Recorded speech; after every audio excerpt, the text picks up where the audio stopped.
Lord Vader is undoubtedly one of the ultimate powerhouses of whatever timeline he inhabits. He is a literal Terminator with a lightsaber, a singular goal, an unstoppable force of nature that the Jedi cannot just fight, they can barely even run and hide. Of all of the attempts made on Vader's life both in Legends and canon through massive weapons, monsters, and machines, Vader rises above them all, and in nearly every encounter with other Force wielders, all will fall by the blade of the Dark Chosen One. All except for two, his master Sidious and his apprentice, GALEN MAREK.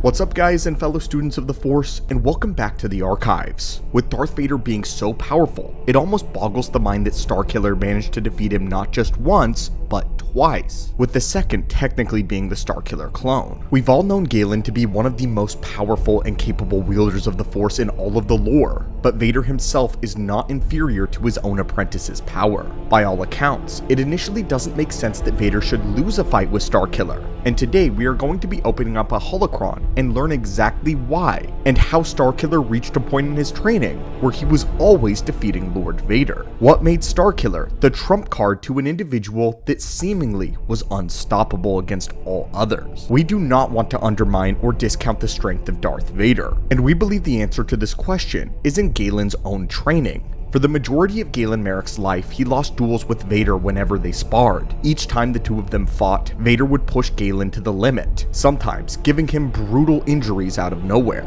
teaching him the lesson of pain. For Galen, every sparring session with Vader was a fight for survival. This was to hone Vader's apprentice into the deadliest assassin who was able to persevere through any opposition. Starkiller was of course Vader's ace in the hole for taking over the Empire and overthrowing his master, so he needed the apprentice to be able to push through pain, even life-threatening injuries if necessary, and so Vader ruthlessly beat him down every time that they fought. It is no small feat that Starkiller managed to defeat Vader as an adult, but once he did, he crossed a certain threshold of power and understanding that would ensure his victories in the future. Before analyzing Starkiller, we want to look at Vader's side of things. We are going to acknowledge that Vader is superior in several categories to Galen. Obviously in terms of saber skill and combat experience, Vader put together a deadly hybridized style consisting of Forms 5 and augmented with the footwork and the precision of Form 2, learning from one of his greatest teachers, Dooku.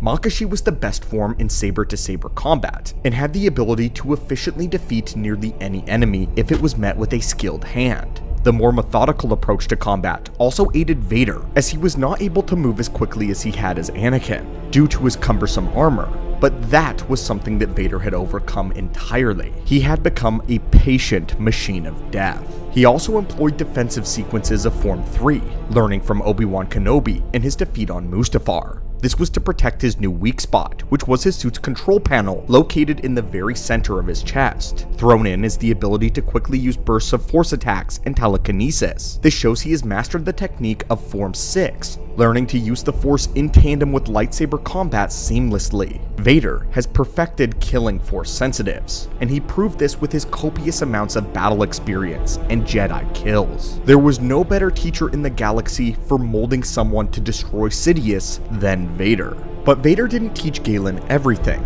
He held back certain techniques, and when it came to the clone of Starkiller, the novel for The Force Unleashed 2 specifically says that Subject 1138 was conditioned to defeat any opponent except for Darth Vader. Clearly something went horribly wrong here. What did Vader not account for, and what did most people forget? We have to look at the inefficiency of Vader's own body. The Force Unleashed takes place somewhere around 2 to 1 BBY, in the 2-decade span from the ending of the Clone Wars to the start of the Galactic Civil War and Luke. Vader's body has been rapidly deteriorating. While being only a man in his 40s by now, his age has basically been accelerated by his injuries, to the point where physically, he's more closer to 70. In the years that would follow, he would begin to degrade even faster, and at this point, Vader was heavily relying on his prosthetics for just about everything. I do like to imagine that this is the reason he is slow when fighting Obi-Wan in A New Hope. He's still recovering from the damage and the brutal thrashing that he's taken from not only Starkiller, but also GALEN MAREK. A little bit of fun headcanon if you like.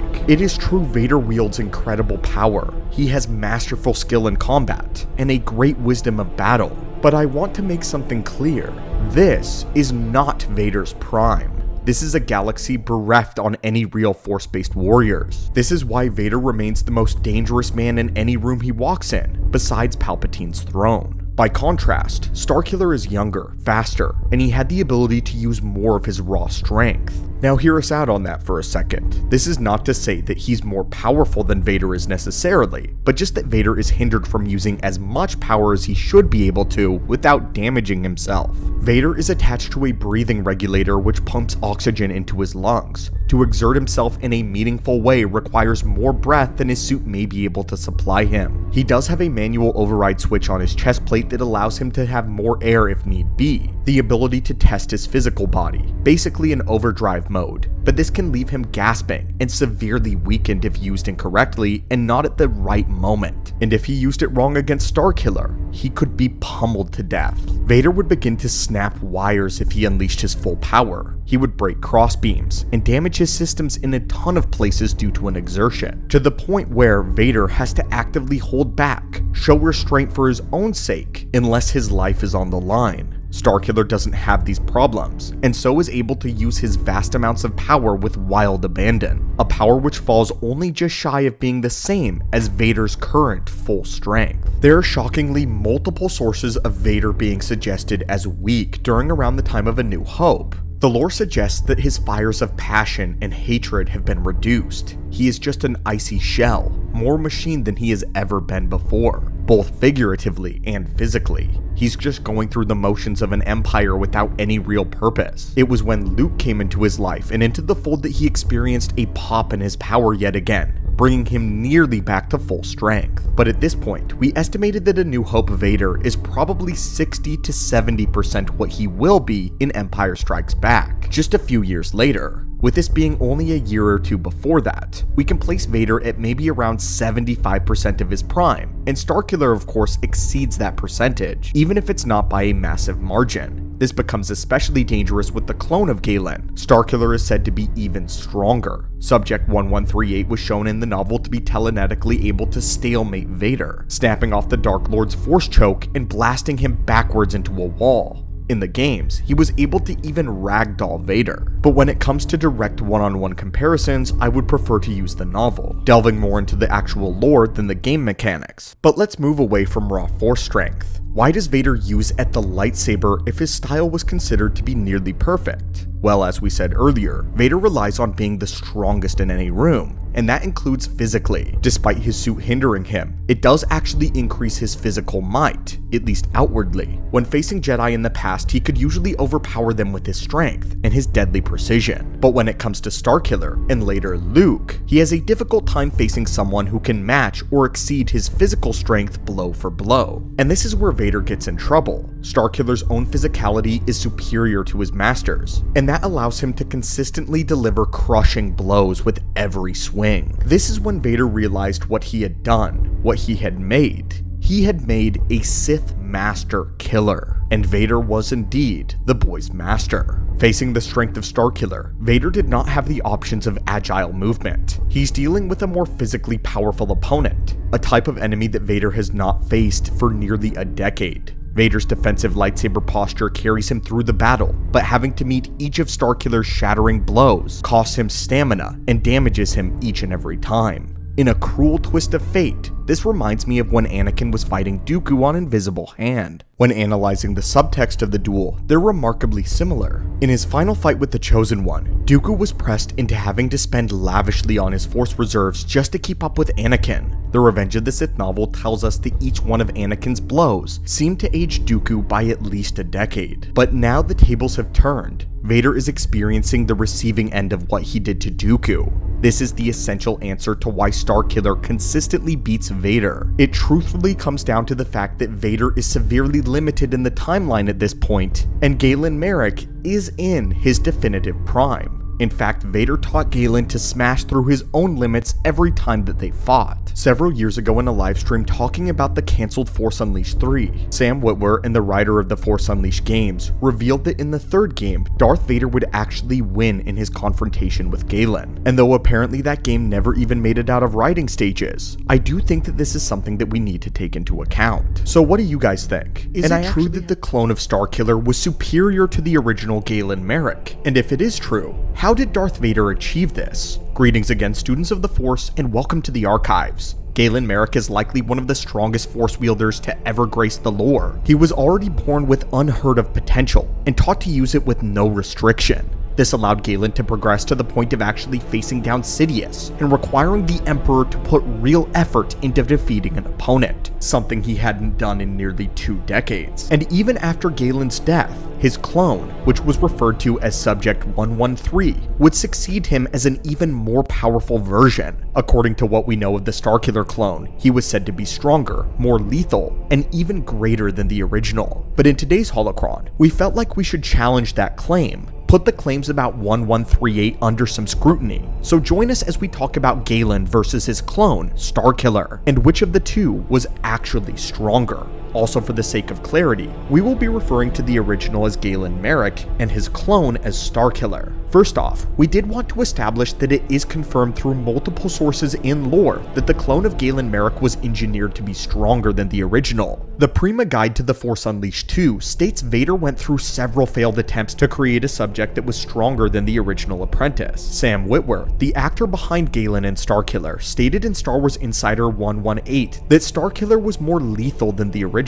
Most importantly, the writer of the Force Unleashed novelizations, Sean Williams, said in Star Wars Insider 120 that he was excited to write a story about Starkiller coming back even stronger than he was before, calling the clone deadlier. The reason we bring this up is we want to make sure that we're not just making erroneous assumptions here at the Archives, but the scrutiny we're bringing today doesn't have anything to do with comparing their strength, as it's clear that potential-wise that Starkiller is far stronger than Galen Marek, but we wanted to figure out which of the two of them is better. Starkiller is obviously stronger, but which of the two of them was the better Sith apprentice? What if we didn't just include raw power, but refinement and control? And that all begins with comparing their origins. The origins of Galen Marek are legendary. Born of 2 Jedi Knights that survived Order 66, Galen already had an insane amount of raw potential. It was rare for 2 trained Force sensitives to have a child, and when it did occur, the result was almost guaranteed to be an extraordinarily powerful subject. Galen happened to be born with such potential that as a toddler, when Darth Vader first sensed his presence, he assumed him to be a Jedi Master before laying eyes on the boy.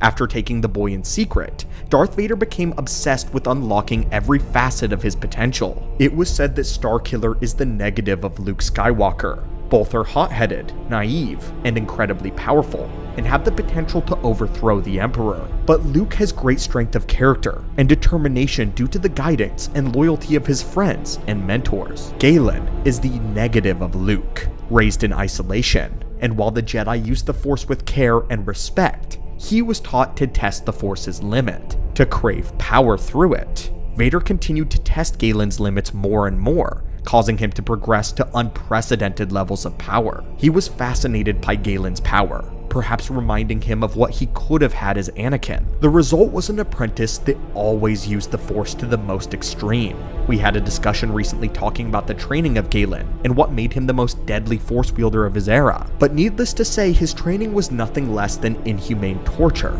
and a daily fight for his life. A fight for survival. Vader had invested so much time in Galen's training that he didn't want to call it all a waste simply because his apprentice had gone rogue or died. On Kamino, he went through several failed cloning experiments, attempting to create a version of Starkiller that would be more obedient. He used the techniques of the Kaminoans, the ones that they had used for the clones of Jango, to make them more susceptible to suggestion. But Force sensitivity throws a wrench in all of the cloning processes. It quite literally takes a miracle of a Force sensitive to be successfully cloned. Midichlorians cause a lot of problems in the replication process, which usually causes them to become unstable very quickly. This issue is exaggerated with Galen's insane midichlorian count as well. But finally, the stars aligned. A single clone made it past the incubation stage, and early training stages as well. Subject 1138, the successor to the original GALEN MAREK. Vader had gotten to see the original fight against both himself and his master, defeating him but falling just shy of Palpatine's power. That had been the ultimate test of Galen's purpose, but Galen had failed. With this in mind, Vader ensured that the clone of Galen was not only more obedient, but stronger as well. The result of all of Galen's memories, skills, put into a new vessel that could handle more power. After being released from the cloning tank, Vader would train Starkiller harder than before, teaching him techniques that not even GALEN MAREK knew. In Star Wars Insider it says this: in The Force Unleashed 2, Starkiller is once again the pawn of Darth Vader, but instead of training him to be a ruthless assassin, Vader is attempting to clone his former apprentice to create the ultimate Sith warrior. This suggests that unlike the original, who had been a mere force-powered assassin, Vader decided to give the clone a full Sith education. For fans of the lore, they will know that this is huge. Starkiller was trained as an actual apprentice in line with the Sith rule of 2. Starkiller knew true secrets of the dark side. And beyond this, Vader decided to cover his bases this time, training an apprentice to defeat any opponent, except for himself. Starkiller realizes this in the novelization. He understands that all the duels, all the tests, all the torturous mind games that he had to survive, that Vader had put him up against everybody, except for Vader himself.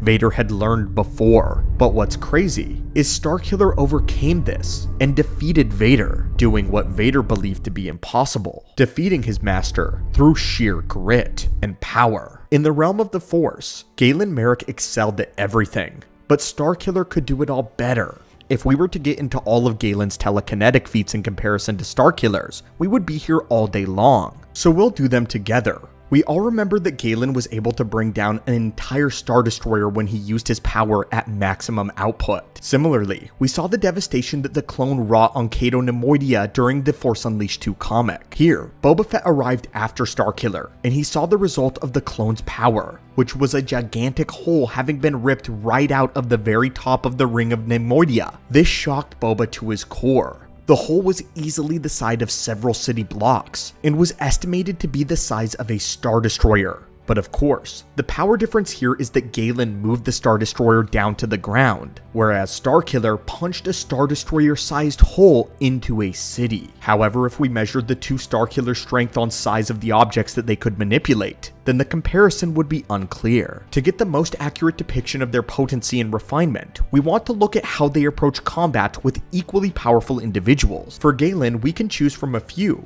the first of which was when he was able to telekinetically stalemate and repel Vader. In the Force Unleashed novelization, we learned this: one black glove clenched, and for a moment the apprentice's throat closed tight. He beat back the telekinetic attack with one of his own, shoving his master in the chest with the force of a small explosion, throwing Vader backwards across the room. This is a great metric for determining Galen's power. He's actually gone toe-to-toe with one of the most powerful individuals in the galaxy.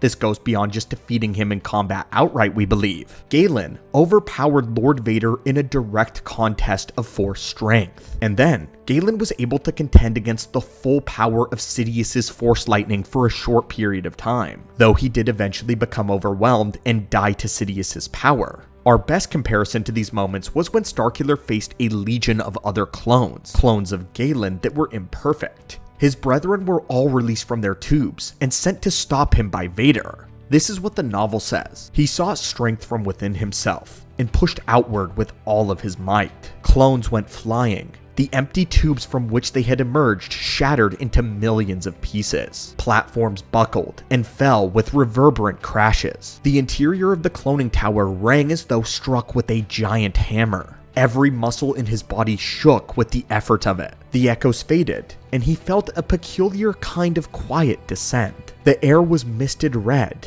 and every surface was slick with blood. He tasted it on his tongue and smelled it in his nose. It was his blood, a veritable ocean of it. In the ultimate visual guide for The Force Unleashed 2, we learned that all of the Galen clones possessed the genetic host's fighting skills and his force abilities, but that none of the clones possessed his memory. This meant that Starkiller didn't just kill a room of extremely powerful force wielders, He killed a room of force wielders with some of the greatest potential that the galaxy has ever seen. These clones were all very much inexperienced, but it still is worth noting here. The power of Starkiller's clone doesn't just exceed that of the original, but it totally eclipses it. But as far as we know, raw destructive power is not everything. We wanted to get into the actual refinement of their power and a complete understanding of the Force. To measure their understanding, we are going to use the realm of Force senses. How aware are they of the galaxy around them? Can they search through the Force for the presences of individual people? Does the Force whisper to them actively? What's incredible about GALEN MAREK is he was able to sense the presence of almost anyone he desired if he was in a state of meditation. When close enough, GALEN was able to feel the presences of his targets, Rom Koda aboard his ship. But an even more impressive feat is when he was able to sense Shaak Ti on Felucia. Keep in mind that at this point, Felucia had become a light side nexus, meaning it was extremely potent with energy. Despite it being light side oriented and therefore hindering GALEN, he was able to find exactly where Shaak Ti was from the planet's orbit. And after he trained with Rom Koda in the ways of the Jedi Order, GALEN left behind his path in the dark side and embraced the light. He still had an immense power as always, but he could focus it through the discipline of a Jedi. This gave him a full understanding of the Force as a whole, and because of this, GALEN could sense the presences of all of the senators aboard the Death Star, despite none of them being Force sensitive, which have a weaker signature. This makes them more difficult to locate, but GALEN found them extremely easily, and when the lives of all of his friends were at stake, he gave himself fully to the Force and briefly achieved oneness with it, an accomplishment only granted to two others, Luke Skywalker and Jacen Solo. This is what the novel For the Force Unleashed says about this moment. The apprentice cried out, dropping his defenses to strike one last time at the Imperials. Energy surged through him. He felt as though a star had blazed to life within his chest. Driven by concern for his friends rather than himself, he embraced the Force completely, utterly, and was rewarded with strength that made his efforts with the dark side look like those of a child. His nerves were on fire. Streams of light radiated from his skin. His bones glowed like radiant lava. The fact that GALEN MAREK achieved this, especially having limited training as a Jedi, is absolutely insane. But we expected that from him. But now, to the clone Starkiller. The clone had all of the memories of GALEN MAREK, and would have retained the lessons that he learned from that previous life. But of course, now upgraded. Unlike the original, Starkiller could sense anyone he wanted to in the entirety of the galaxy. You heard that correctly. After he left Kamino, he opened his mind into the sea of the Force, and he was able to sense and hear the voices. He could even sense the heartbeats of everyone in the galaxy. He then sorted through all of them to find Rom Koda, all the way on Cato Neimoidia. Through his vision, he saw Rom Koda fighting in an arena against beasts, and tracked him down with only this. In space from Kamino, which again is technically in a separate, smaller galaxy hovering just above the main galaxy, Starkiller could sense Rom Koda all the way on Cato Neimoidia, which is a core world. This appeared to require little effort, and he would do the same thing later to find Juno Eclipse. When finding Juno, he didn't just look at what she was doing presently, but he could also sense what led up to her disappearance in the past. This is the form of Force visions which was the power of the original GALEN MAREK, one that he learned when he embraced the light side. However, the one thing that Starkiller did not do was he never achieved oneness with the Force, arguably GALEN MAREK's greatest feat. Originally, we had it in mind that while Starkiller was astronomically more powerful than GALEN, that GALEN had much better control and understanding of the Force. But now we think that we could have been wrong. The clone retained all of his memories and his lessons. Not only this, but Starkiller learned much more about himself by going on a journey of self-discovery. He didn't act like the fact that he was a clone, but did what he could to fulfill the life as a genetic host. He went to Dagobah, experienced his own visions in the Dark Side Cave. He even met and spoke with Yoda. And though of course Starkiller was terrified of the Grandmaster in that moment, and attempted to leave as quick as possible, he still went on a journey of discovery. This was because the Dark Side Cave was so potent with the power of evil that not even Starkiller could handle it. And yet Yoda was sat right next to the cave without being affected by it at all. In the clone Starkiller's mind, that meant one of two things. Either Yoda was so corrupted and maddeningly evil that he was beyond even the Emperor, or that Yoda was so incredibly powerful in the light side of the Force that he had authority over the dark side on Dagobah. Either option was too terrifying for Starkiller to remain in Yoda's presence though, and he left immediately. That doesn't really have to do with the topic at hand though, that's just one of my favorite parts of the two novels. But going on, while Galen Marek was meant to be the direct negative of Luke Skywalker, he learned his lessons about caring for others and focusing on his grandiose power and mastering it through discipline and love. This allowed Galen to achieve a state of oneness before giving his life for his friends. And there is no greater sacrifice than that. Lord Vader attempted to create an obedient clone of that man, believing that with more power, subservience, and a true education of a Sith Lord, Starkiller would be the perfect weapon, the ultimate Sith warrior. However, Vader did not account for the memories of Starkiller and Juno, the memories he had of Rom Koda, of all the others of the rebellion. Vader could not clone the rebel out of Starkiller. Starkiller was a clone, a recreation, a fake, but his feelings for his friends were real. He was the same man that achieved oneness, but now in a more capable, stronger body. Those memories of love became real love, and the line between Galen Marek and Subject 1138 blurred into nothingness. Starkiller was so close to the original that Rom Koda dubiously suspected that the clone was not a clone at all. In the Force, Rom Koda saw Starkiller and Galen Marek as the same man. To Koda, he said that Starkiller was not a clone, but perhaps the original given new life somehow. But what does this mean for our video today? The answer is yes. The clone Starkiller is better than Galen Marek. But not because he's stronger in the Force, more deadly in combat, or because he can hear his master's heartbeat from a galaxy away. That is because Starkiller got to complete the emotional path that Galen Marek never did. Picking up where the original was robbed, the clone carried on the memories and lessons of that previous life. Galen Marek was rewarded for his sacrifice by being spiritually resurrected with the raw power to protect those that he cared for. Or at least, that's what Rom Koda would tell you. But fellow students of the Force, that concludes our evaluation. It seems our approach was flawed from the beginning. Comparing Starkiller's clone to the original is the same as comparing Episode 2 Anakin to Episode 3 Anakin. They're the same person, just different versions from different periods of time. Or at least you can look at it like that if you choose. But what do you think? Why did Darth Sidious stop using his lightsaber? And when exactly in the lore can we pinpoint he stopped using it altogether?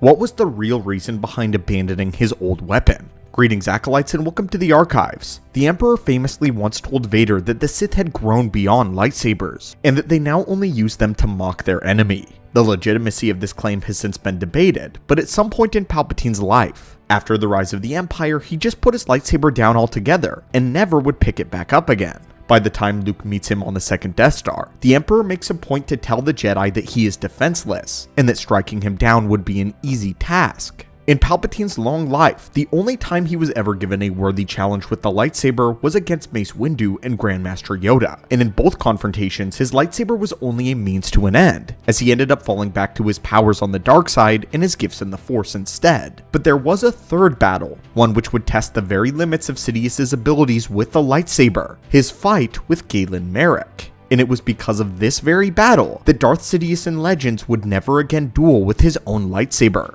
So join us as we open another holocron and discover why Starkiller forced Sidious to retire his own weapon. Prior to the fight with Starkiller, Sidious had rarely used his lightsaber as it was. He truly lived by the rule that he had given Lord Vader, only use a lightsaber when it was thought to mock his opponent. This was presented beautifully on the world of Mandalore, when he embarrassed his Sith rivals Savage and Maul, proving to them that they would never possibly defeat him, even if he was going to play on their level with the blade. The next time Darth Sidious brandished his weapon was against the saber wielder in a fight against the Jedi Masters in his office. In this instance, we can assume that he not only wanted to savor these kills, but Sidious wanted to show the Masters before they died just how outmatched they really were. When it came to Windu, however, it was likely that Sidious was purposefully drawing it out in order to give Anakin time to arrive and to make his decision. But against Yoda, we know that Sidious utilizing his lightsaber was purely for pleasure's sake. Except that Yoda actually bested him in that duel, forcing Palpatine to put his lightsaber away and to fall back on his Force abilities. This coming from the novelization, so technically, lightsaber to lightsaber, Yoda was the superior. For a marked number of years following this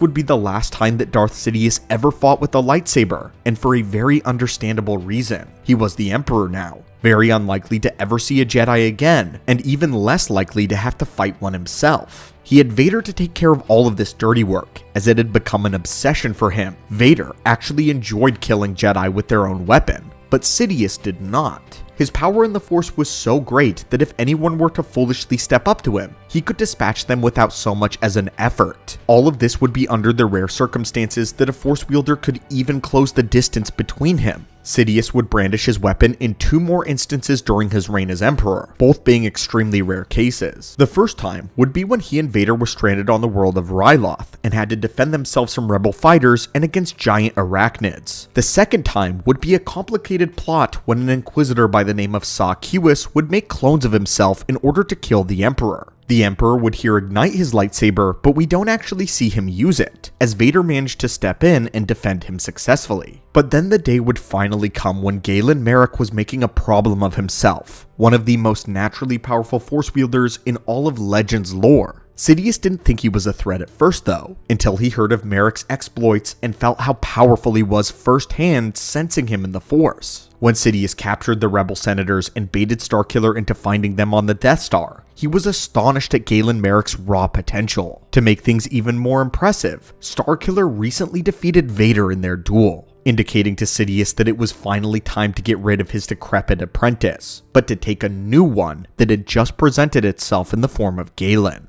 However, Jedi Master Rom Koda, who sensed Sidious's intentions for the boy through the Force, desperately threw himself at the Emperor, grabbing at Palpatine's lightsaber and ripping it off his belt with the Force, attempting to use it against the Emperor. It's not unreasonable to theorize why Sidious had his lightsaber on him in the first place. Here, he knew exactly how strong Starkiller had become, and likely wanted to test him. Or perhaps he would use the lightsaber in a different way, to kill the senators and goad Galen towards the dark side. But once the Jedi Master had tried to use the weapon against him, Palpatine electrocuted the Jedi for his insolence. Witnessing this, Starkiller's attention was reverted away from getting revenge on Vader, and he engaged directly with the Emperor, desperately attempting to save his friend. During this battle, both Sidious and Starkiller would use their lightsabers as well as their Force abilities to battle one another on even ground. Each one had considerable strength in the Force, and used their powers liberally, in an awe-inspiring moment for the Watchers, and a terrifying moment for the Emperor himself. The two were seemingly evenly matched. While GALEN MAREK was no master of the 7 forms of lightsaber combat, he had been trained by Darth Vader in extremely practical methods, the methods directly of killing other Force wielders. In a strange way, Galen, lacking concrete knowledge on the 7 forms, served here to his advantage. He lacked subtext, but he did not lack in brutality.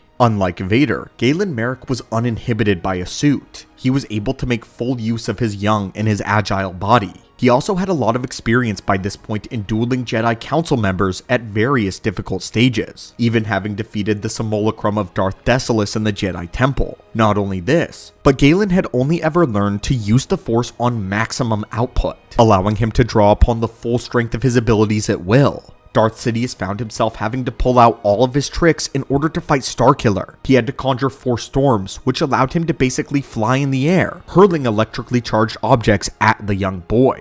He was even having to employ Force lightning shields, giving himself time to recover. Despite being unimaginably powerful, Sidious was getting old. His body was breaking down at this point, and he was beginning to develop clone bodies to transfer his consciousness into. But he was having to push his elderly bones to their very limit in this battle, as he employed the use of Force speed for the first time since his battles with the Jedi nearly 2 decades earlier. He was able to just barely outpace Galen due to his experience, but in the end, Sidious was nearly defeated. Sidious attempted to get Galen to strike him down in order to bring him fully to the dark side, because once that occurred, he knew that the young apprentice would be more malleable and able to be controlled. But Rom Koda stepped in yet again and made sure that Galen did not give in to temptation. Now uncontrollably enraged, Sidious declared that if he could not have someone as powerful as Marek, then the Jedi certainly did not deserve to either. Palpatine used his power with full fury, shredding down Coda with Force Lightning before turning this attack onto Starkiller. Galen was able to hold back the lightning for a time while his friends escaped, but this was a contest that could not be won. Even with all of the strength of Starkiller, their clash resulted in an explosion,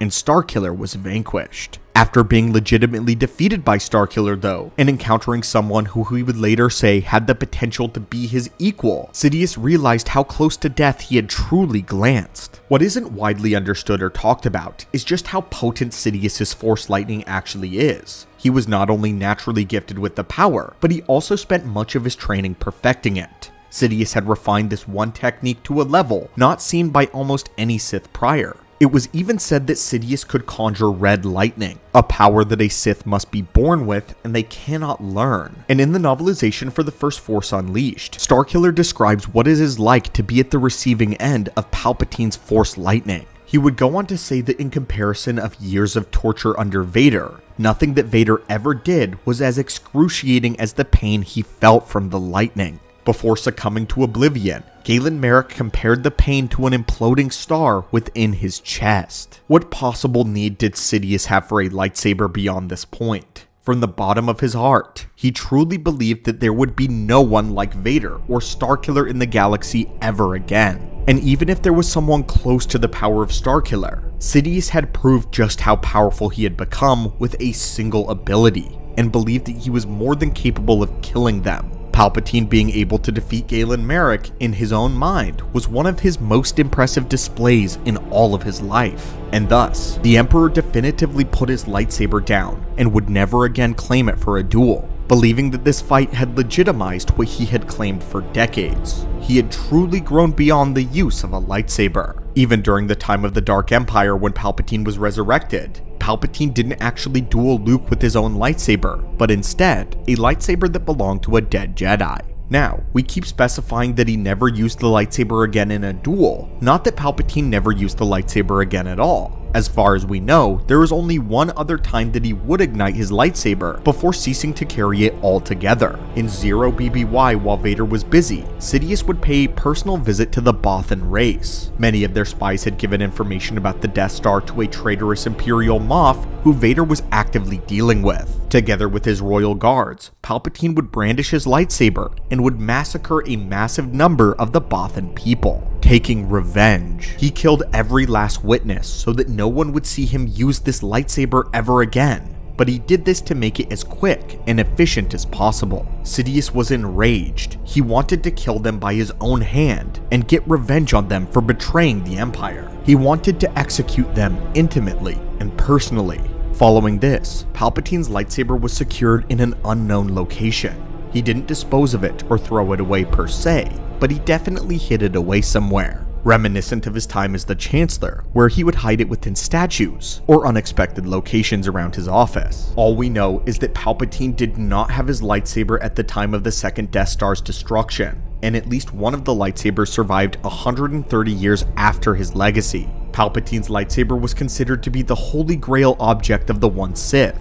Many who sought after it fought fiendishly to possess it and wield it, believing it would legitimize their claim to the throne of the Sith. But my friend, in The Force Unleashed 2, Starkiller ventures to the world of Dagobah in search for answers. Answers on whether or not he is in fact the original GALEN MAREK, or a clone as Darth Vader claims that he is. Starkiller believes that within the dark side Nexus cave on Dagobah will be his answers, and the truth will finally be revealed to him. Just as Luke Skywalker was granted a vision inside the same cave, with the vision imparted upon the young Skywalker boy being that if he went down the dark path, he would become just as his father is, twisted and evil by the dark side. But when Starkiller ventured to the world of Dagobah, he discovered something else. A little green creature. A little green creature that we know as Grandmaster Yoda. We know that Yoda selected Dagobah for his exile following the Jedi Purge because of its insanely strong dark side signature. The world of Dagobah is what is referred to simply as a dark side nexus. It's also a location with a ton of teeming life, as well as dense swampy jungles, meaning that ship scanners do not work very well there at all. Yoda selected this planet it, however, because of its dark side signature, knowing himself that his own place in the Force was extremely bright and warm, but because of this warmth, his light and signature would be extremely easy to locate. Therefore, Yoda needed to conceal himself. First, Starkiller senses nothing special about the green creature sitting before him right beside the cave, choosing to walk past him.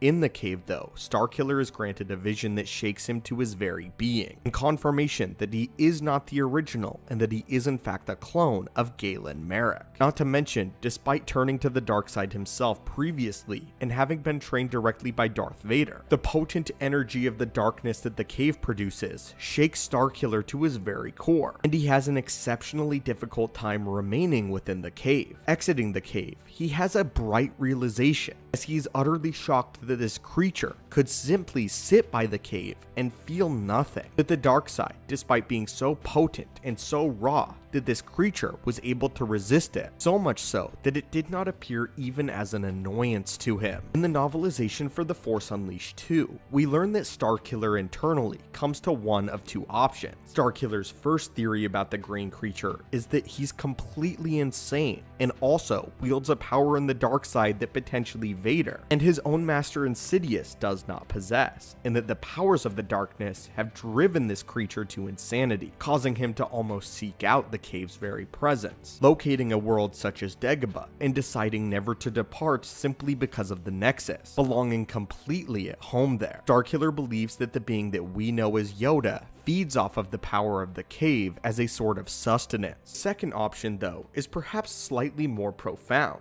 Starkiller believes that the creature is not darkside in origin, but theorizes that the creature is so powerful that the effects of the cave mean absolutely nothing to it, and that he is so experienced and so powerful with whatever version of the Force that he wields that he can sit by the cave and feel nothing. Both of these options though chill Starkiller to his very core, as his own experience in the cave was quite traumatic. In a very rare moment for a character like GALEN MAREK, he is overcome with fear. It's important to note that this is not an emotion that GALEN MAREK feels very often. Starkiller actively faces down Darth Vader, and the original GALEN MAREK even stared down Darth Sidious in his immense power. But what chills Starkiller to his core is not the fact that he can sense the great power that this creature has, but that he cannot. Starkiller did not detect immediately that Yoda was Force sensitive, which again adds a greater idea to why Dagobah was the perfect location for Yoda to hide out. I theorized that Yoda even potentially sensed Starkiller coming to the world of Dagobah and sensing that he may be partially aligned to the dark side, opting to sit by the cave as a sort of concealment. Sitting as close to the dark side nexus as powerful in an effort to shield his own presence in the Force, believing that perhaps Vader's apprentice or an inquisitor of sorts had located him. In the end though, Starkiller does something exceptionally rare, and that is run. Starkiller runs to his ship on Dagobah and departs the planet as quickly as possible, not desiring to meet the green creature again. I feel like this little portion in the Force Unleashed novel goes a long way to explain just how terrifying it would be to meet Yoda, not realizing who or what he is. For all Starkiller knows, he's this creature that's exceptionally strong in the Force in the most powerful dark side nexus that he has ever faced. Not to mention, Starkiller doesn't actually sense that he has a presence in the Force at all, simply that he's undeterred by the energy swirling around within the cave. A cave that just granted him a vision that he will never forget, and it will haunt his nightmares forever. I also love the idea of the second explanation, that Yoda is so grounded in the light side of the Force as a 900-year-old Jedi. Simply sitting next to this dark side nexus leaves him completely unaffected. For nearly 20 years, the Empire was unable to sense or find Yoda on Dagobah, with this being one of the times when they were closest and they weren't even looking for him. Starkiller just came across the little green creature by happenstance. You also have to remember that Starkiller was stated to have the potential to become as powerful as Darth Sidious was, if he attained the same training. So for Starkiller to be afraid of something, an emotion that he likely never felt before, is insane. He's also been surrounded from the moment that he was conscious with beings that had fully embraced the dark side, and lets the power flow through them willingly. So when he encountered a being that was not affected by it in the slightest, he could not conceive this. He has no idea how to react to this this creature and decides to run. There were very few beings in the galaxy that could stop Starkiller GALEN MAREK dead in his tracks. It seemed as though no matter the size or the challenge that he faced, Galen and his clone had the ability to blast or cut through just about anything. But besides Lord Vader or the Emperor, there was one beast that put Starkiller in the fight of his life. A beast so large and so powerful that legend has it that not even divine beings are able to control it. That creature is the Gorog. The Gorog is considered the most dangerous land-dwelling creature in the entire galaxy, and it came very close to being the one thing that could not kill Starkiller. Even Galen himself doubted his ability to bring the monster down. So what exactly is a Gorog? What makes it so powerful? And was the specimen that Starkiller fought the only one left of its kind? Well, my friends, join us as we open a holocron and discover the mystery. For those of you that have not played The Force Unleashed 2, we'll paint a picture. One of the most powerful Force sensitives that has ever lived enters a gladiatorial arena, prepared to face his next challenge. The gates open and out runs a Rancor. Galen gets into his fighting crouch, igniting one of his lightsabers. But this apex predator is not the Gorog. The Rancor is food. A claw bursts forth from the containment chamber in the floor of the arena, grabbing the Rancor in one of its giant hands and dragging it backwards into the depths. Starkiller suddenly understands what his challenge truly is, and he ignites his second lightsaber. A monster of gargantuan form, easily the size of several buildings stacked on top of one another. This climbs its way out of the ground, slurping up the last bits of its new meal. This is the Gorog, a creature so large that just its mouth was able to swallow a Rancor whole. It had a vaguely humanoid form, with a huge muscular torso, long upper limbs, and shorter legs. The feet and lower arms of the creature were absolutely massive, tipped with huge smashing claws. But at the thighs and the biceps, the leathery flesh of the Gorog wrapped around the bone, leaving a hole where the bicep and thighs would normally be on any other humanoid creature. Its head contained a row of bone-like tusks protruding out from beneath its mouth, and those that had put the restraining collar on it, cuffs, and a chain would have taken the materials of a starship in order to build successfully. And yet, one more addition that gives this beast the ultimate fighting appearance was the triangular metal plate bolted to the side of its head. From this description, you may understand now why Starkiller was very wary of this new foe. But the real question is, where did the Gorog come from? This is the best part. No one actually knows the creature's real origin. It is unknown what planet the Gorog hails from, or if the specimen Starkiller fought is the only one of its species. Unfortunately though, no records in the lore that we could find indicate that another Gorog exists out there anywhere, on any other planet. The only piece of information we have about the Gorog's potential origins comes from an old religious text known as the Yorgalok. According to myth or legend, the first Gorog was created by a deity. The legend comes from an unknown primitive people known as the Regau, and according to the text, a creator deity had the dream of making something greater than himself. This desire gave birth to the Gorog, which promptly grabbed the deity in one of its hands, crushing its father, creator, and god instantaneously. From that point forward, the Gorog was simply loose on the galaxy, and began to scour the land for food.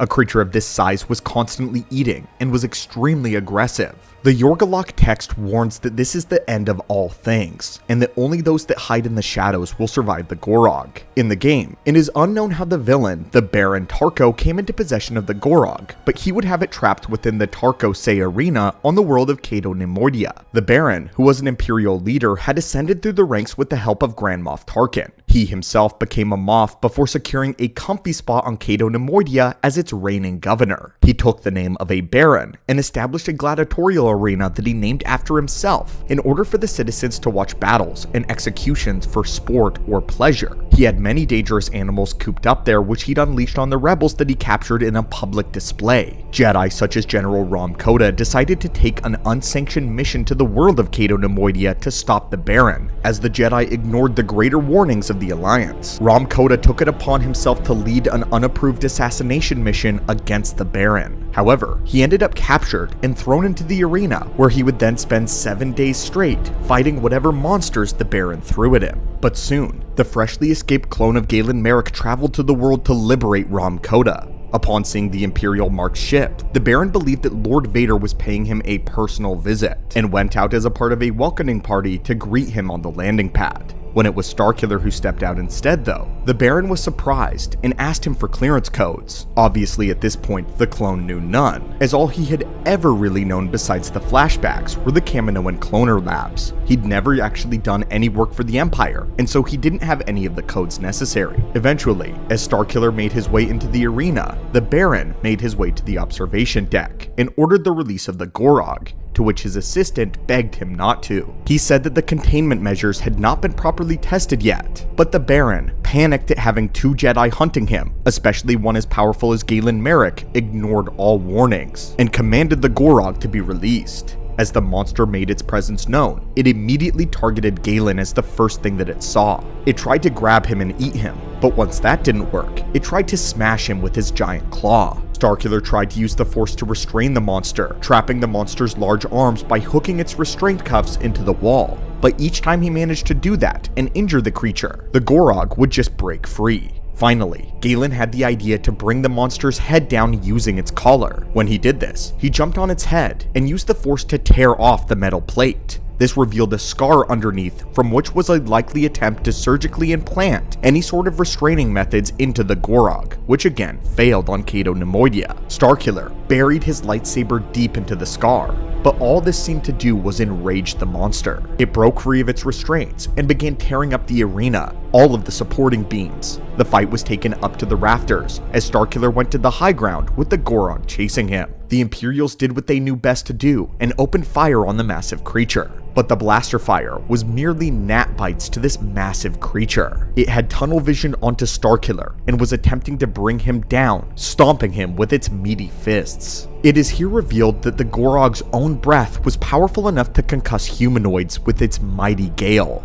But Galen fortified himself, trying to stop the creature's attack, trying to constantly slice at its hands, keeping it from maintaining a grip on the arena's support beams. Finally, Starkiller was able to escape the Gorog for a moment and join Rom Koda in engaging the Baron up in the balcony. The two Jedi made very short work of his stormtrooper company, but the Gorog found them again, slamming its large claw on the Baron and tossing him into his mouth. It then grabbed Rom Koda and attempted to do the same thing, before it ultimately lost its grip on the balcony and fell to the arena below. The already unstable structure finally gave way under the beast's bulk, and it caved inward. Starkiller leapt off of the high-rise and dove after the fallen creature, and the three of them went tumbling down into the distant depths of Cato Nemoidia. While still falling, Starkiller and the Gorog continued to battle, with the clone of Galen giving it his all, or at least doing what he could whilst literally in a free fall at a terminal velocity. At long last, Starkiller knew what he had to do to end the creature before it hit the ground, or Rom Koda would die. Galen channeled all of his power inward, and then rocketed himself towards the creature, shooting right through the Gorog's chest like a javelin would. As the monster's eyes rolled closed, it released the grip of Rom Koda. But with all of that said, we believe that this was not the end for the Gorog. You see, the Gorog could have survived this, as its species is known to have two hearts. And if you actually look at the lore, it's confirmed in the comic that the Gorog did in fact survive. Its midsection was mostly broken open, but it was still alive despite the fall. In the Force Unleashed 2 comic, the creature would be found again by Boba Fett, who was hired by Vader to track down Galen Marek. Boba Fett would see the creature in a large canyon as he went about scanning the area,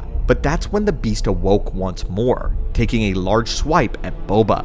Boba, however, managed to roll to his feet and quickly scanned the creature's vitals. He learned that it had two hearts. One of them was still actively beating. Lining up his shot with the helmet's targeting systems, Boba fired his jetpack missile into the Gorog's chest, but this only served to open up its flesh, not kill the creature. But Boba was not done. He jetpacked straight through the Gorog's chest again, this time aiming for the second heart. Now covered in leftovers and blood, Boba flew back to the ground and watched the creature fall over to the earth with a shaking thud. The Gorog was dead at last. But that by far is the most dangerous land-dwelling creature in Star Wars. Putting in our own personal opinion, I actually love when Star Wars gets larger than life with its creatures. Big monsters are a staple for the franchise, beings like Terrentatex, Rancors, Sarlaccs, and more. But sometimes those specific monsters can be overused, so it's awesome to get a freshly massive, new powerful beast that even Starkiller struggled with. It's also great that all we really have on the creature is sketchy religious text. aspects. The biggest mystery is we don't know if it's part of a species or if it's one of a kind. A planet filled with Gorogs is certainly a terrifying sight though. Another thing I like about the Gorog is they don't ever try to humanize it. It's clearly a large, aggressive monster. But the best part, and the most interesting part, is its creator deity lore. In legend, the Gorog was an experiment which had gone wrong, but not an experiment from a Jedi or a Sith, but rather someone that many considered to be a deity, or at least a primitive people did. So my friends, we've been absolutely robbed of a peak Star Wars game, one that would have made history and sounds amazing. And today, we'll be covering everything that may have been. Greetings, apprentices of the Force, and welcome back to the archives. The Force Unleashed duology is to this day considered to be the peak of Force-based gameplay. Through the eyes and body of Starkiller and his clone, we got to experience a level of power that had only been dreamed of in the galaxy. In the first game, GALEN MAREK begins as Vader's assassin, and nothing more than a tool for evil until he learns the ways of the light and the Jedi, and fights back against his cruel master and the Emperor. In the second game, Galen's rogue clone, one who was almost twice as powerful as the original, goes on a journey of self-discovery. The second game ended on a cliffhanger, and since that day, we have yet to see the completion of Starkiller's story. Although we cannot bring you the game, we can bring you all the information that we know about it and its story. So, let's begin with the story of The Force Unleashed 3, the completion of the GALEN MAREK saga. The Force Unleashed 3 not only promised to give us the conclusion of Starkiller, but would also may have been a legendary game. We will be covering everything we've learned about The Force Unleashed 3 in our deep dive into its research. It's important to note that according to Sam Witwer, the person behind GALEN MAREK, the game never actually made it out of any idea stages, and not even into the concept art stage before it was completely canned. Unfortunately, everything we know about The Force Unleashed 3 and what exists about the game is relegated to a single conversation between Sam Witwer, Hayden Blackman, who was the writer of the first and the second game, and David Collins, the voice of the droid Proxy. But from what little we know, it would have been nothing short of excellent. The Force Unleashed 2 ended on a notorious cliffhanger, with the canon ending of the story being the light side option. At the very end of the journey, the clone of GALEN MAREK, who had effectively replaced the original, unleashed his fury on Vader, and believed that his lover, Juno, had been killed by him. After a battle, Starkiller defeated the Dark Lord of the Sith and had him on his knees. But right at the moment that he was about to take his vengeance, the clone chose mercy, choosing instead to have Vader face galactic justice instead of taking his personal revenge. The Jedi Rom Coda arrives with a contingent of rebel soldiers in order to arrest Vader, awaiting trial in the True Republic. It turns out that Juno hadn't died and would join Galen and the rebels. Vader would then be transported to the ship known as the Rogue Shadow and held in a prison cell, bolted to a table. Officially captured by the rebellion and Starkiller, Galen decides to visit him one last time, letting his once master know that since he had spared the Dark Lord's life, this meant that Vader had no more control. But the Dark Lord questions this and rebukes what Galen is saying. He promises him that as long as Juno lives, that Vader will always control his destiny. The day ends with Starkiller joining Juno in the cockpit and blasting off into deep space, off to another adventure. But unbeknownst to the two of them, the Slave One detaches from an Imperial Star Destroyer and follows them. Boba Fett is now back in the hunt.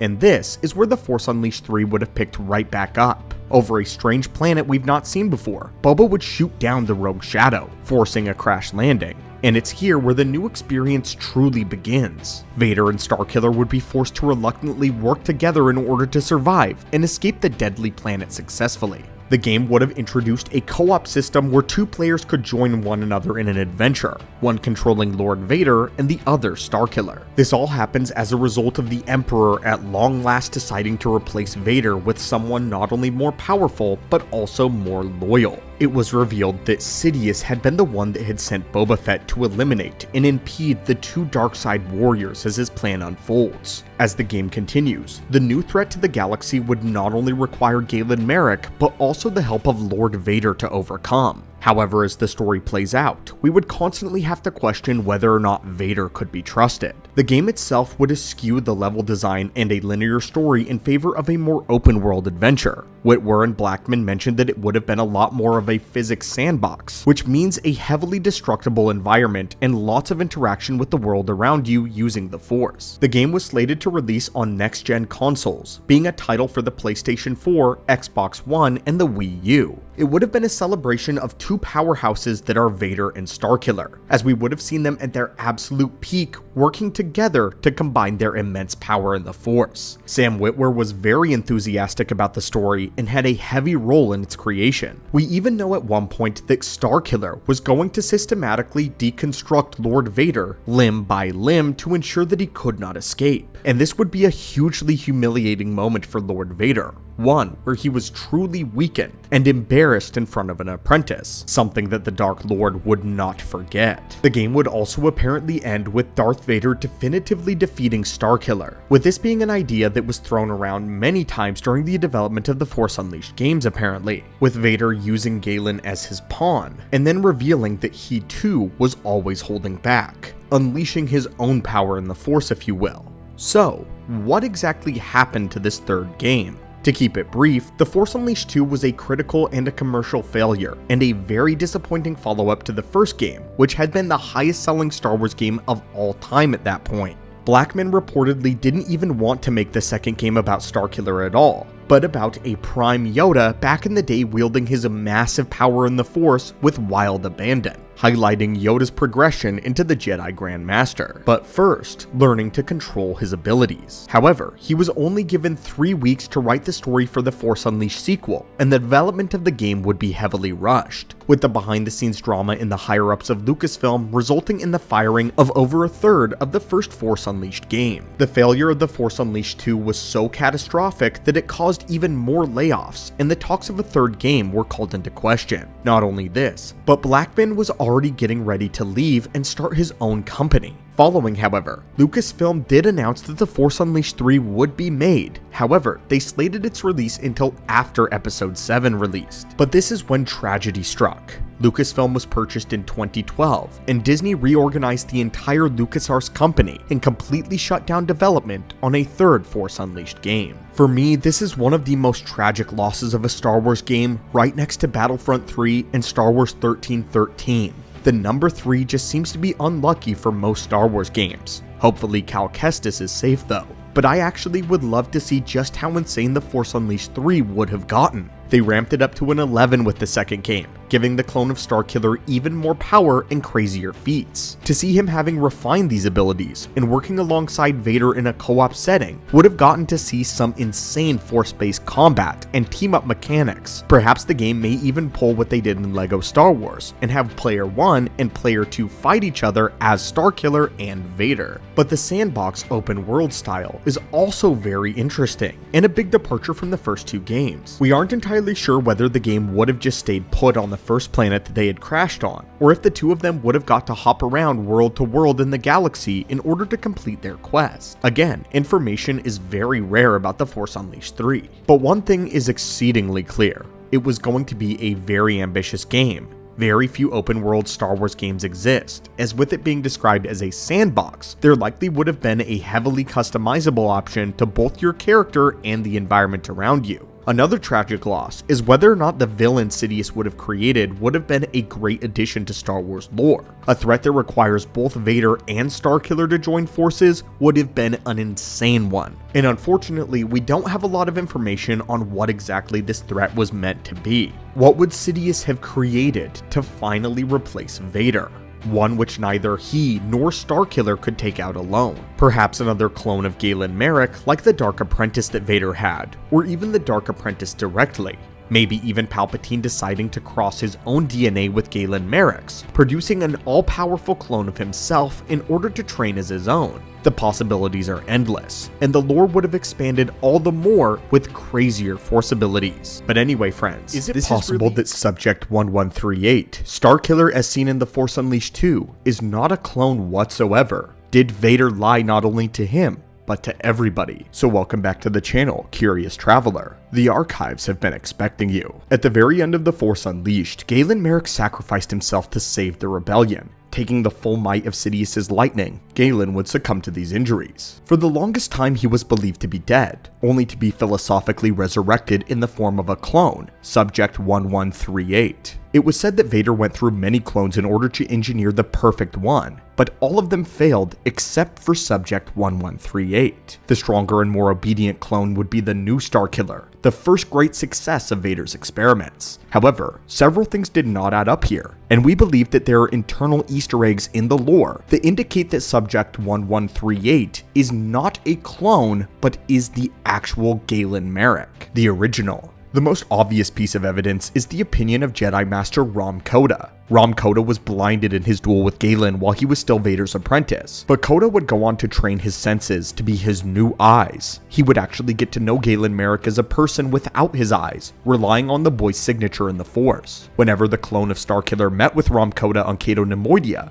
Koda was completely convinced that he was speaking to the real GALEN MAREK. Even when Starkiller pushed back against him and insisted that he was a clone, Koda never once doubted the boy's real identity. He had the exact same signature in the Force that the original GALEN had, and Yoda once said to a squad of Jango Fett clones that even though that they all had the same face, that within the Force, they were all unique beings. Even though Yoda said this in canon, we believe that it still holds water for Star Wars legends. So if Starkiller was truly a clone, then his Force signature would have been different, especially with the modifications that Vader allegedly made to him. Koda didn't have eyes, and therefore could not be deceived by appearance, and the Force never lies. The General remained adamant that this was the truth. Later in the game, when Starkiller asked Koda if he believes that he is still a clone, the Jedi simply stated that he was starting to think that it didn't matter, a reference to how identical Starkiller and GALEN really were. Our second piece of in-game evidence is actually Starkiller's name, or should we say the designation 1138. In the very first game, Vader betrays and stabs GALEN whenever Sidious finds out about his existence. The Emperor commanded Vader to kill his secret protege, resulting in GALEN being hurled out of the window of Vader's Star Destroyer and left in the vacuum of space. But Vader had once again swindled his master, rescued Marek before he was completely dead. GALEN would awake screaming in a mobile research center, a modified Star Destroyer known as the Empirical. After speaking with the transmission of Lord Vader, GALEN finally decided to break from his master. Now, if you listen carefully during this stage in the game, there is a special transmission played out over the loudspeaker on the vessel that says exactly this: Security breach in Sector 9. Subject 1138 has escaped. Again, this is the first game, and here, the original GALEN MAREK is referred to as 1138. A designation that was supposed to be set aside for the only successful GALEN MAREK clone. There is hardly a chance that this is coincidental. Nothing with the Force ever is. The developers of the game would later comment about this, saying that they were inserting this reference, and they could have very easily chosen a different random assortment of numbers, but that they chose the designation 1138 because it was important to the original Starkiller. This could, with Koda's opinion, and all the evidence there, hint that this could be more than a simple Easter egg, that there is a deeper conspiracy with Lord Vader right around the center. The Vader in the Force Unleashed games is raw strength personified. He is ruthless, and he is cunning.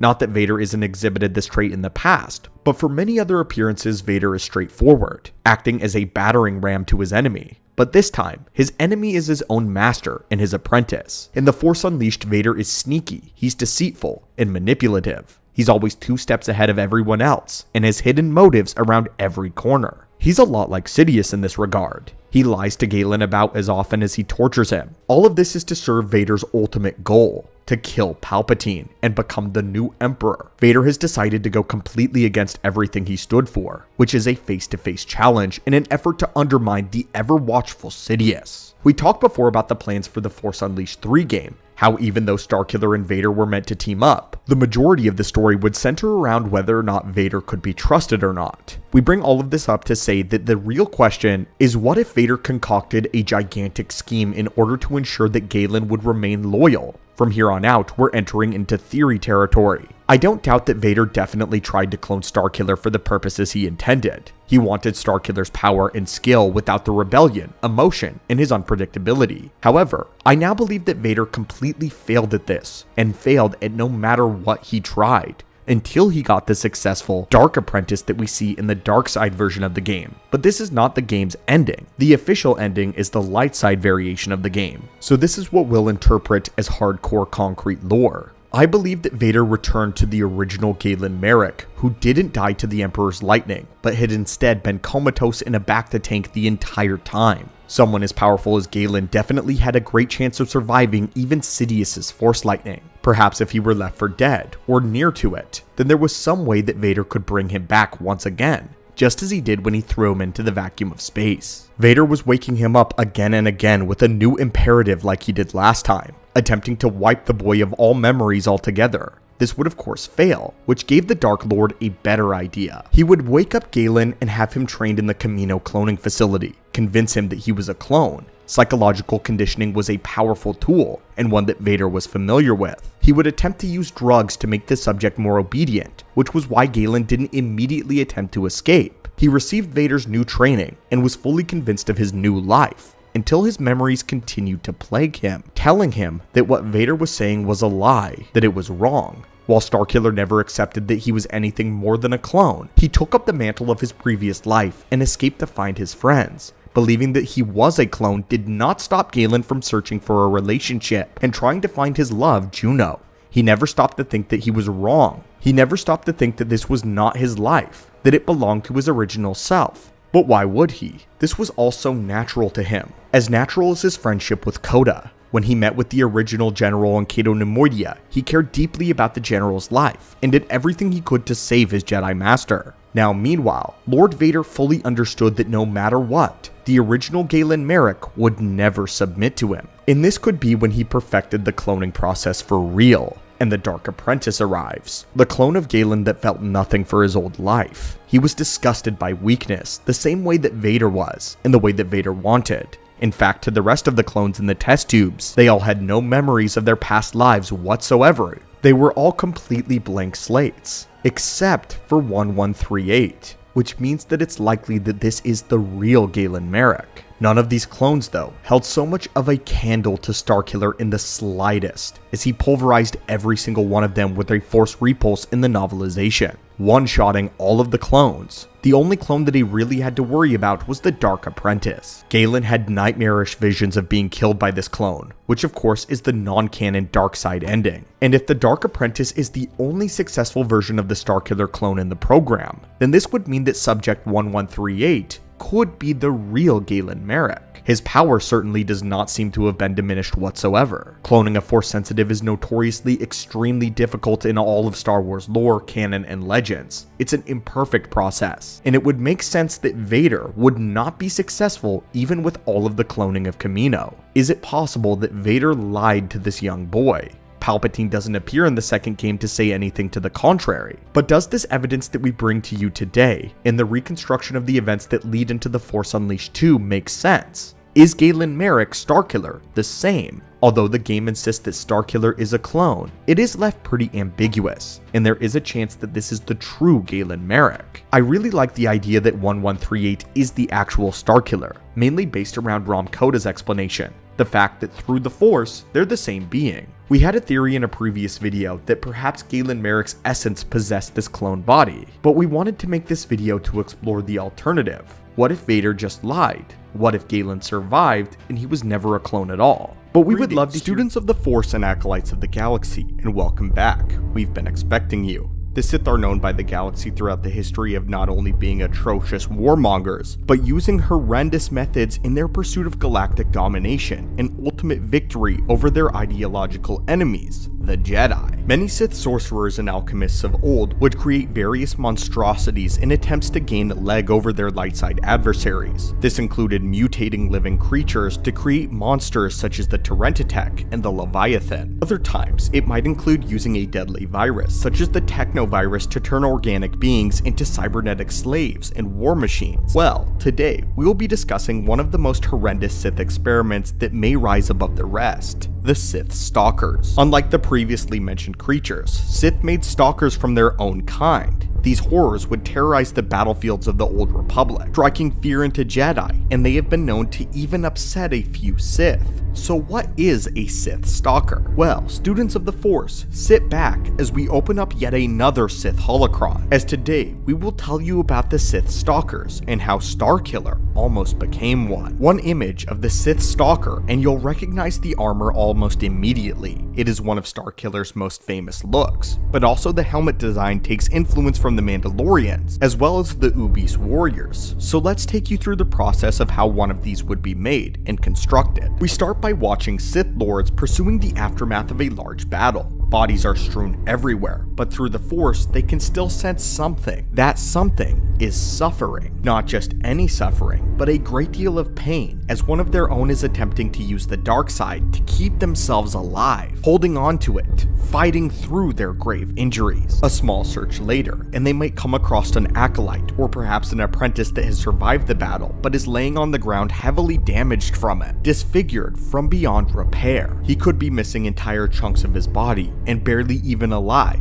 but alive nonetheless. And the Sith usually adhere to the philosophy of waste not, want not, so they retrieve the poor wounded soul off of the battleground, hauling him back to their laboratory. However, what awaits this young Sith will make him wish that he had just been left there to die on the field of battle. Strapping him onto a table, the process would begin as machines would fall in around him. Mechanical arms and needles would start to remove any excess flesh, which was, in a sense, all of it. They would then start fusing the Stalker armor directly onto the exposed bodies. Many organs would also be removed and replaced with cybernetics, removing their requirement or ability to eat or sleep. Long sharp talons would be surgically implanted into their fingers to give them a more terrifying appearance. And finally, the most important part, the helmet would be grafted directly onto their faces. They would be alive and awake for the entire process, feeling every single bit of it. The unbearable pain they would go through is actually on purpose, as their masters want them to grow deeper and stronger within the dark side. As the Stalker is not born, it is created. After the horrific process is complete, the Sith Stalker would be much stronger than before. They would be physically stronger,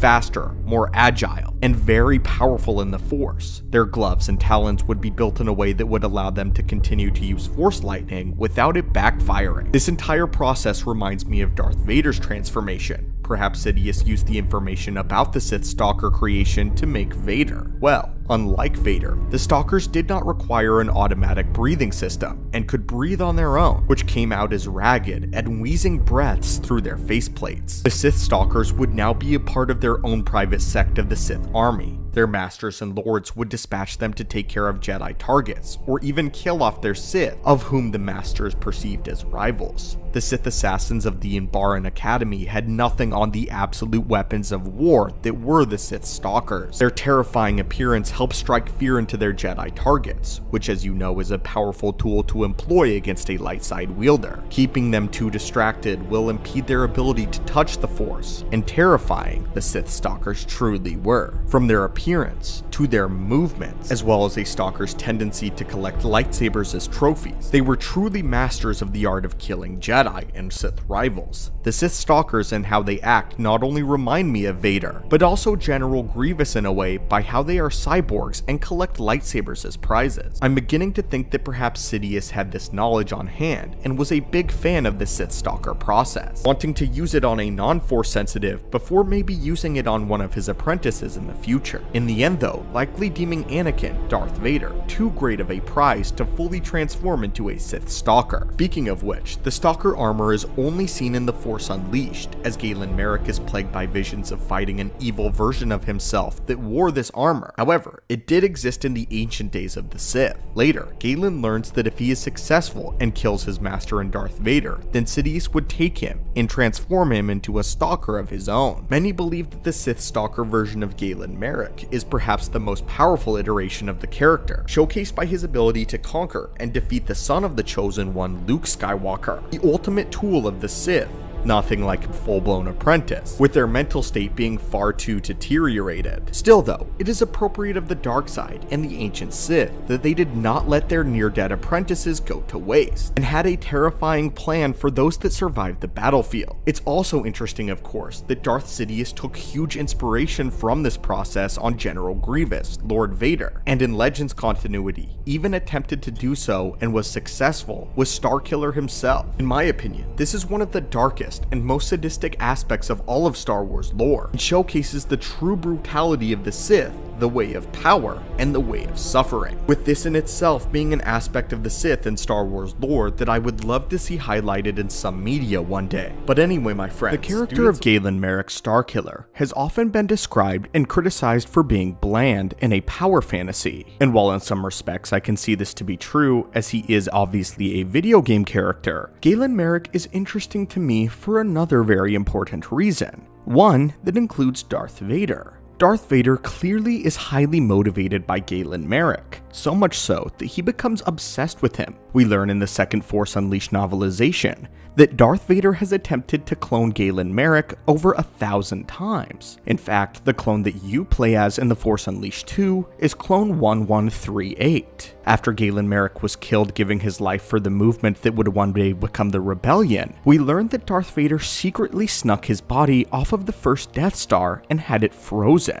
We then learn that Darth Vader quickly went to work on Kamino directly to attempt to clone the body of GALEN MAREK. This is highly unusual for someone like Darth Vader, pulling together all of these resources on Kamino in secret, presumably away from the Emperor, and doing everything in his might possible to resurrect this once dark Jedi turned light side wielder. So what exactly was there about GALEN MAREK that Darth Vader was so obsessed with? Why did Darth Vader connect so heavily with the child? And why did Darth Vader view this as the only way to break the chains that the Emperor was holding? Well, today, my friends, I wanted to analyze Lord Vader's opinions on GALEN MAREK and why he became obsessed with the boy. Why GALEN MAREK represented something new to Darth Vader that one day Luke would also come to represent. Over the course of both Force Unleashed novels, something becomes very clear about GALEN MAREK. That is, that he is exceptionally rare as a Force wielder. The power level of GALEN MAREK does not seem to be cosmically gifted like the powers of one Anakin Skywalker. Instead, his powers appear to be a sort of anomaly through the Force. Individuals with this much power and attunement to the Force are exceptionally rare.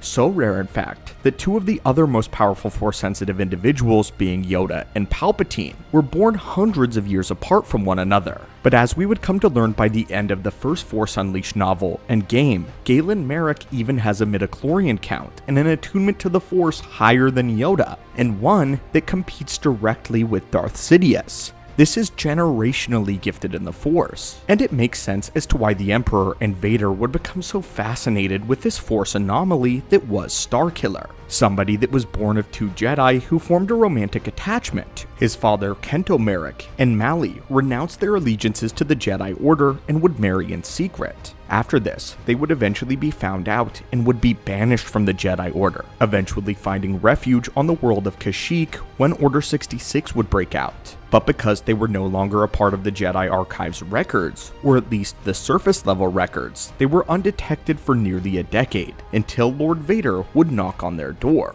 When Lord Vader arrived on Kashyyyk, though, he sent someone extremely powerful, as Kento Marek revealed that his wife had been killed, murdered by Trandoshan slavers when she attempted to stop them from enslaving a Wookiee population. It is believed that this event, and Mali Marek taking up arms against the slavers, that it was the Trandoshans that would leak the presence of the Jedi on Kashyyyk. When Vader faced down Kento, he sent someone far more powerful nearby.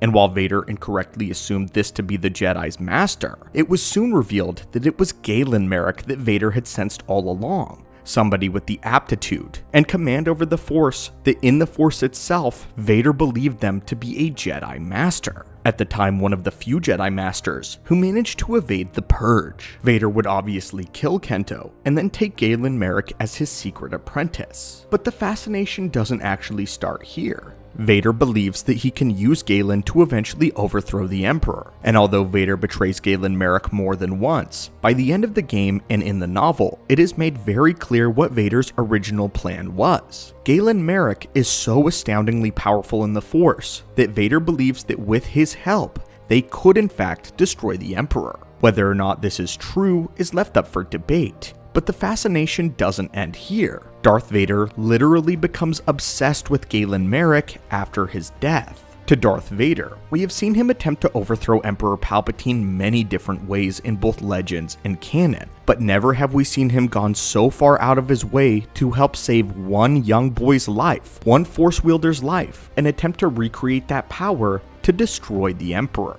That is Galen Marek, Starkiller. After Galen Marek was killed, Darth Vader began a secret cloning operation on Kamino. Darth Vader most notably was against attempting to clone his own limbs in a video that we'll be exploring in a few days. However, Darth Vader would go to the Kaminoans and help them achieve the impossible, to bestow Force sensitivity into an individual, but not just any individual, to clone Galen Marek. The power that Darth Vader saw in Galen Marek was so extreme that he believed that it was enough to eclipse the Emperor. Again, a Force wielder arriving of this magnitude in the lore is extremely rare and is generational. The only individual at the time that would hold more potential in the Force than Galen Marek would have been Luke Skywalker. On Kamino, over several years, Darth Vader would attempt to clone Galen Marek 1,139 times. There were 2 fully successful clones. However, one of the clones would be drawn towards the light side of the Force as the original Galen Marek had been, and this is where things get very interesting. Darth Vader ran into a major problem in the cloning process, that being that although many of the clones did show aptitudes with the Force and some Force sensitivity, they would eventually be drawn to the light side and then drawn insane by past memories of Starkiller.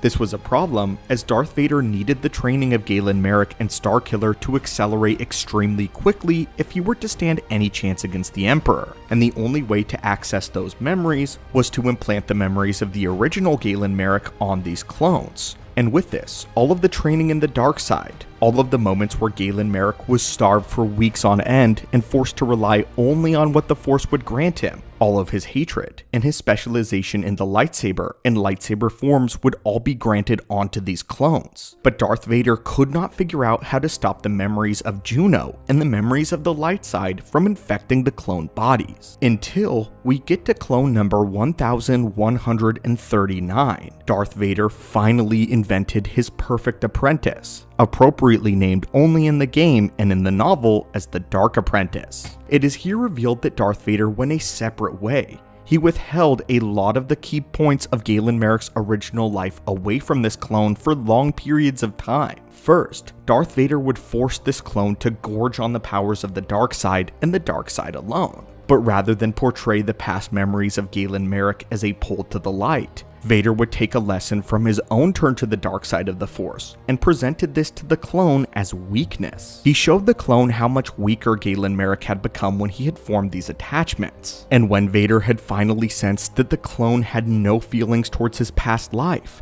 Vader decided to show him the ultimate test. The Dark Apprentice said he felt nothing except for hatred for his old life and his old weakness, disgust for his failings, how he gave up a place to rule the galaxy because of love and because of the light side. But now, he felt a great sense of pride. He had fully engaged in the dark side completely now, and had risen above these past mistakes. He was absolutely disgusted with the past decisions of the old Galens, and the Dark Apprentice was truly born. But with this, why was Darth Vader so obsessed? Why did Darth Vader spend trillions upon trillions of credits, presumably, to attempt to perfectly clone Galen? The answer is this dark clone was one of the only things that Darth Vader had ever seen truly test the power of Sidious 1-to-1. Before Galen Marek presented himself in the galaxy, Darth Vader had resigned himself to the role of the servant and of the slave. And it was not until the dark side of the Force presented him this gift in this young child that Vader believed the power of the Emperor could ever be questioned. Galen Marek is literally the evil side of the coin of Luke Skywalker. It pulls on Darth Vader's darker half, as Luke would pull on Anakin Skywalker and his lighter half. All of this is actually intentional as well, as the writers wanted to present a character in Galen Marek that was a hypothetical. What would happen if Luke Skywalker was born in the dark side of the Force and was trained by Vader since birth? Not only is Galen Marek on a power level similar to the likes of Luke Skywalker, but also on an emotional level to Darth Vader. To Darth Vader, Galen Marek represents the idea of ruling the galaxy that Vader was born off of and what Anakin gorged himself off of in Revenge of the Sith. While Luke calls to the lighter part of the Vader persona in Anakin and speaks to a brighter future, Galen Marek speaks to that innate desire within Darth Vader before he was a slave to his injuries and before he was a slave to Palpatine. To call Starkiller a power fantasy is accurate, but to throw him away as this and only this, I believe, is not looking at the greater importance of the character. When talking about the character of Galen Marek, it's hard not to get engrossed in his extreme powers in the dark side. But when we take a step further and look at what this does to characters like Palpatine and Vader, as well as what it means for Starkiller himself, the character is opened up to us on a much greater and a grander level. Galen Marek is the antithesis of a Luke Skywalker Anakin to Darth Vader. He represents everything that Vader wants as a Sith Lord, to rule the galaxy, and because of that, this anchors him against Palpatine, the same way that Luke would later anchor Vader against Palpatine, but in the light side of the Force. Not only is Galen Marek Starkiller a counter to Luke in terms of their grand power in the Force and their abilities within the Force, but his very character is as well in the relationship that he has with Vader. And that is why a Vader at this point who has resigned himself to his fate as the Emperor's lapdog is finally shaken out of his chains for a moment when he senses the power of the young Starkiller. The same way that those chains are shaken when he realizes that he has a son in Luke. But anyway, my friends, what are your thoughts on this? What are your thoughts on our analysis on the character of Galen Marek Starkiller? And what are your thoughts on Starkiller's importance to the lore and to the importance of Darth Vader? Do you believe that these are the reasons why Vader became so utterly obsessed with the powers and abilities of Galen? Thank you as always, my friends, so much for visiting the channel and the archives today, and may the Force be with you.